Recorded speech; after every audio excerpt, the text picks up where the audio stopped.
حضرت عمر رضی اللہ تعالیٰ عنہ جب ایمان لائے تو آپ نے ایک ایک کافر کے گھر کے دروازے پہ کھڑے ہو کے کہا کہ تم کمزوروں کو مارتے تھے، میں تمہیں بتانے آیا ہوں میں محمد عربی کا نوکر بن گیا۔ بلکہ آپ نے اعلان کیا جس نے اپنی بیوی کو بیوہ اور بچوں کو یتیم کروانا ہو اور اپنے ماں باپ کی کمر کو جھکانا ہو وہ عمر کے مقابلے میں آئے۔ اللہ اکبر۔ زنیرہ نامی ایک خاتون تھی، بہت کمزور، راوی کہتا ہے کہ اس کی ہڈیوں میں گودا نہیں تھا، عشق رسول تھا، اور اس کا ظالم آقا اس کو مارتا ہے، اور جب مار مار کے تھک جاتا ہے ادھر سے عمر آ رہے ہیں، یہ اسلام لانے کے پہلے کی کہانی ہے، ادھر سے عمر آ رہے ہیں تو اس نے کہا عمر تم جوان آدمی ہو تو یہ چھوڑتی نہیں ہے اپنے نبی کا نام، ذرا تم آؤ۔ عمر کوڑا پکڑ لیتے اسے مارتے مارتے تھک جاتے ہیں تو پانی پینے لگتے ہیں، تو کہتے ہیں مجھے تیرے پہ ترس نہیں آیا لیکن میں ذرا پانی پینے لگا ہوں، اور پھر گلے کے اندر ڈال کر کے کوڑا اور اس کی رسی کو بل دیتے ہیں اور اس کی آنکھیں باہر نکل آتی ہیں اور کہتے ہیں بلا اپنے نبی کو جو تیری آنکھوں کی بینائی واپس کرے۔ اللہ اکبر۔ تو اس نے آسمان کی طرف منہ کر کے کہا مالک میں کبھی بھی آنکھوں کی بینائی نہ مانگتی لیکن اب تیرے نبی کی عزت کا سوال ہے۔ آنکھوں کی بینائی واپس ہو جاتی ہے۔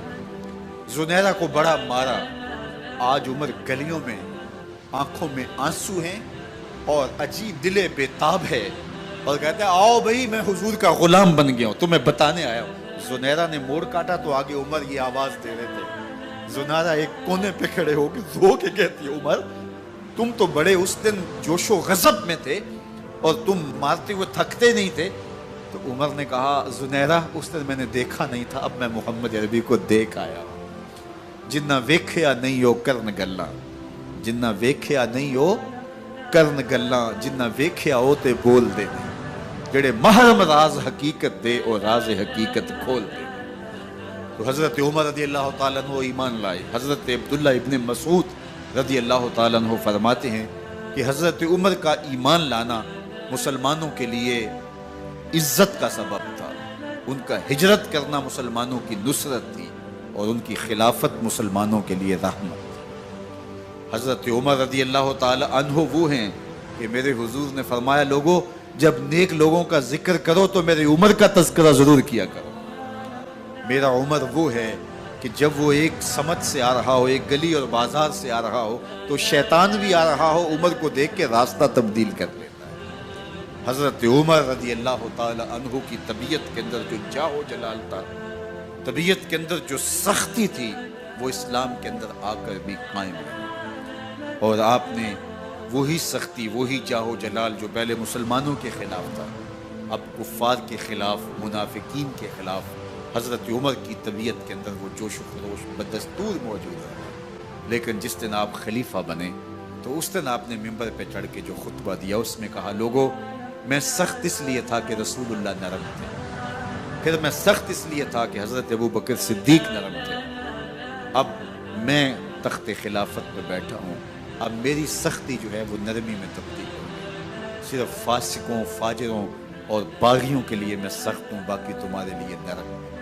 سب سے کم جو تنخواہ بیت المال سے اگر کسی وجود نے لی ہے تو وہ حضرت عمر رضی اللہ تعالیٰ عنہ نے صرف 2 جوڑے لیتے تھے سال میں، اور راوی کہتا ہے کہ میں نے دیکھا ہے کہ اس میں بھی 17 پیوند لگے ہوتے تھے۔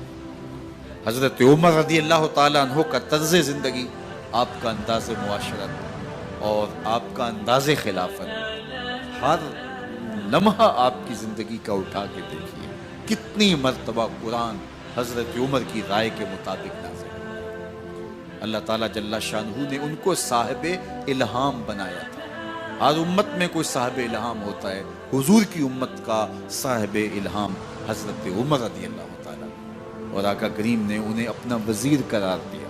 فرمایا میرے 2 وزیر آسمانوں میں ہیں، 2 وزیر زمینوں میں ہیں۔ آسمانوں کے وزیر جبرائیل اور میکائیل ہیں اور زمین کے وزیر ابو بکر اور عمر رضی اللہ تعالی عنہما۔ ایک دن حضرت عمر بیٹھ کے رو رہے تھے تو کسی نے کہا حضرت رو کیوں رہے ہیں؟ فرمایا کہ میں اس لیے رو رہا ہوں کہ فلاں پل سے بکریاں گزری ہیں، تو پل کے اندر شکستگی تھی، ٹوٹا ہوا تھا پل درمیان میں، اس میں ایک بکری کی ٹانگ ٹوٹ گئی ہے۔ تو میں ڈرتا ہوں کہ میرا رب یہ نہ پوچھے کہ عمر تو نے پل صحیح تعمیر نہیں کروائے تھے کہ ایک بکری کی ٹانگ کیوں ٹوٹی ہے۔ یہ ہیں حضرت عمر رضی اللہ تعالی عنہ۔ اللہ اکبر۔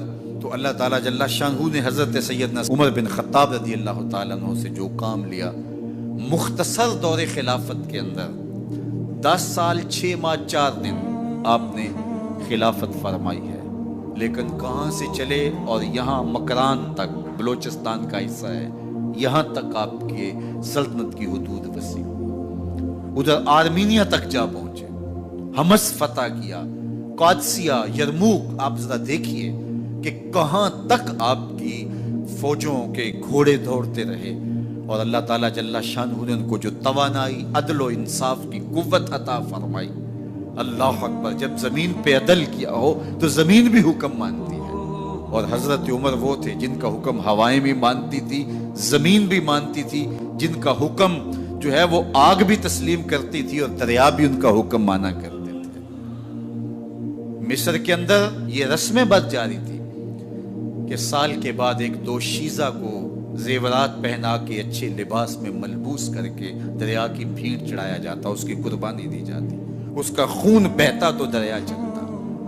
جب مسلمانوں نے مصر فتح کیا تو گورنر نے لکھا کہ اسلام تو اس طرح کی رسوم کی اجازت نہیں دیتا، لیکن خشک سالی ہے، لوگوں کی فصلیں ویران پڑی ہے، تو حضرت کیا کیا جائے؟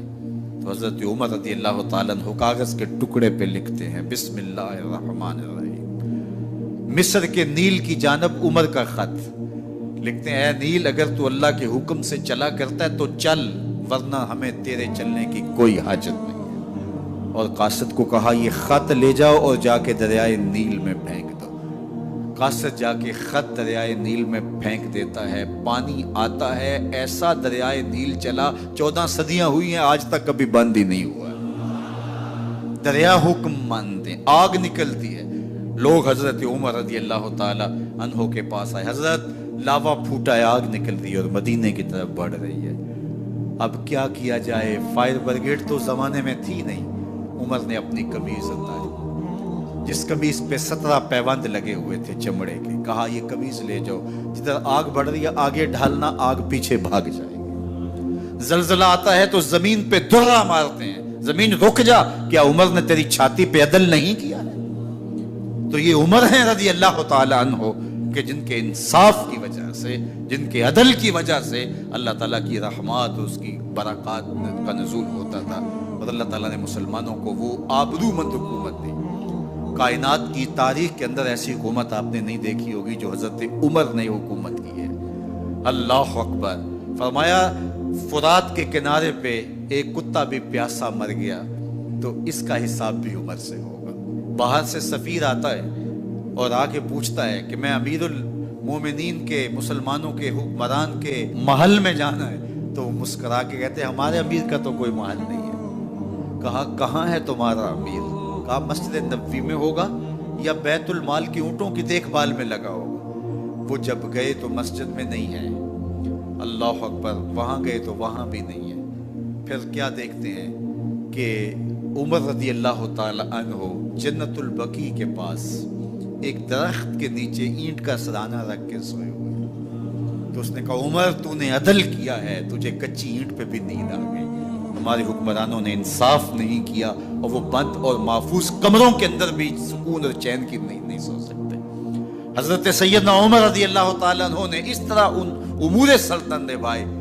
آپ دن کو لوگوں کی دیکھ بھالی کرتے، لوگوں کی ضروریات سنتے سمجھتے، اور جب رات پڑتی لوگ سو جاتے، عمر مدینے کی گلیوں میں پہرا دیتے۔